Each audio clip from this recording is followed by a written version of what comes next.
In this video, we'll learn about a fundamental algorithm in mathematics and computer science. It's one of the basic algorithms used in machine learning.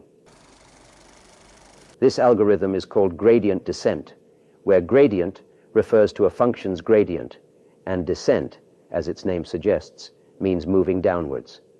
Now, if you are familiar with algorithms and formulas, you should know that we often favor formulas over algorithms because they act as shortcuts, providing instant solutions to problems. Algorithms, on the other hand, typically represent step-by-step solutions that, while effective, require longer execution times. However, not all problems have formulas. Sometimes, there's no choice but to use an algorithm. Gradient descent is one such algorithm. For instance, the equation x squared plus x equals y has a formula to solve for x. The same is true for x cubed plus x equals y. Even x quarted plus x equals y possesses a known formula for the solution of x. However, after searching online and consulting various math forums, it appears that there is no formula for the equation x quinted plus x equals y. More precisely, this equation has no closed-form solution, meaning that it's impossible to isolate x using a finite combination of algebraic operations. This makes it an excellent example to demonstrate the gradient descent algorithm. But first, let's describe what gradient descent actually is. Gradient descent is simply an optimization algorithm designed to minimize a function. In other words, it estimates where a function outputs its lowest value. For example, the lowest value of x squared occurs at x equals 0, and the lowest value of x quarted plus 2x cubed occurs at x equals minus 1.5. Finding these coordinates is precisely what gradient descent accomplishes, which is why it's called a minimization technique. Gradient descent has several applications, but one that stands out is that it can solve equations that are difficult to solve using normal algebra. But how does minimizing a function differ from solving an equation? Let's explore this further with an example. Suppose we want to solve the equation x to the fifth power plus x equals 3 using gradient descent. Here's how the algorithm works. First, we set the equation to 0 and take the expression on the left side as the function we want to minimize. This gives us the following function. Second, we take the derivative of this function. Third, we choose an initial guess for the solution, denoted as x sub 0. We can think of x sub 0 as an initial approximation to the true solution. While any value can work, choosing a good guess can help the algorithm converge faster on the actual solution. In this case, let's start with x sub 0 equals 1. Additionally, we need to choose the value of the parameter known as the learning rate.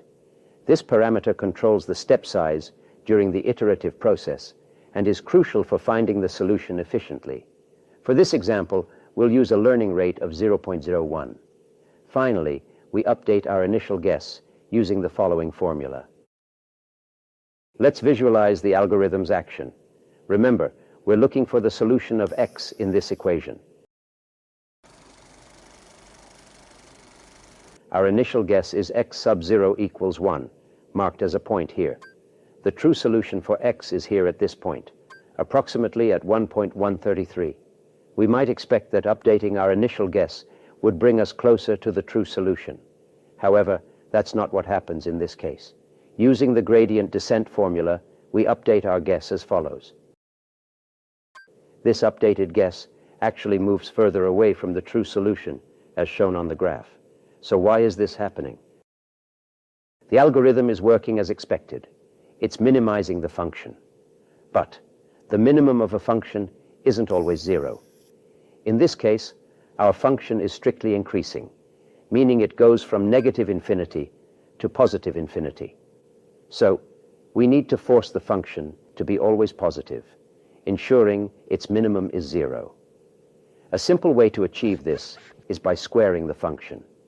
With this, we guarantee the function has a minimum, allowing the algorithm to find the solution effectively. So this is the new function to minimize, and its derivative. Let's now rerun the algorithm, starting with initial guess equals 1 and learning rate equals 0.01. The first update yields the following. As expected, this updated guess brings us closer to the actual solution.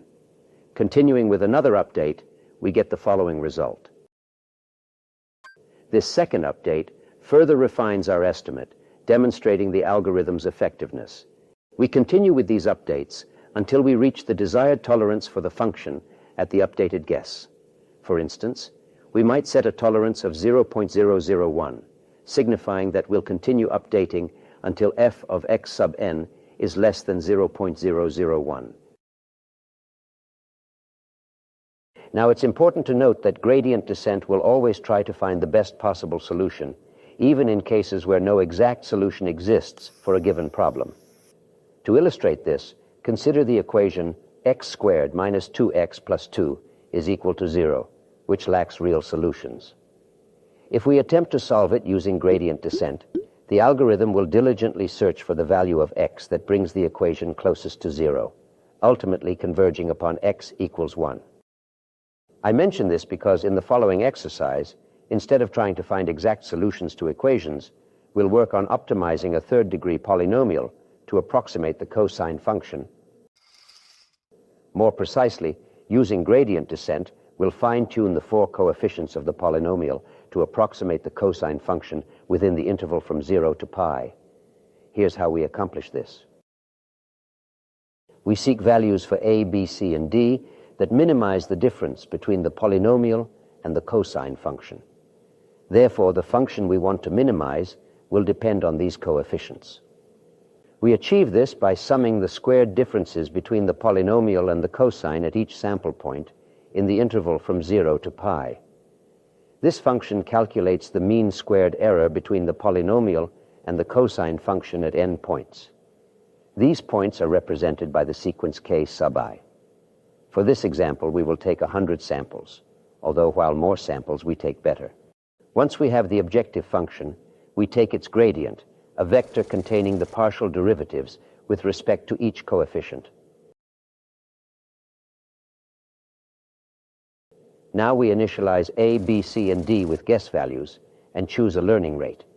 This example uses the following. With these values, we get this result. Now we iteratively update our guess using the gradient descent formula. For example, the first iteration gives us this.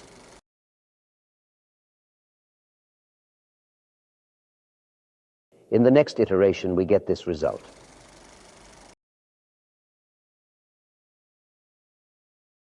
This loop continues until convergence to the desired result is achieved.